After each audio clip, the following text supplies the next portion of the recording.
Do you know that Rhapsody Realities is the number one devotional in all the world?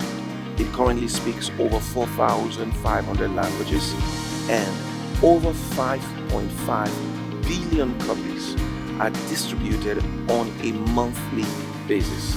And partners like you and I make this happen every day. I want you to join me today to help someone else know and receive Rhapsody Realities. Click on the link below.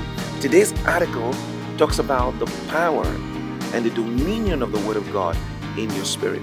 Moses said, "Man shall not live by bread alone, but by every word that proceeds out of the mouth of God."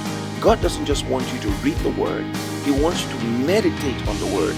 Through meditation, the Word of God gets into your spirit, and your spirit assimilates that Word and now begins to show forth the Word in your character and in your everyday life. Study more in today's Rhapsody Realities. Have a great day. God bless you.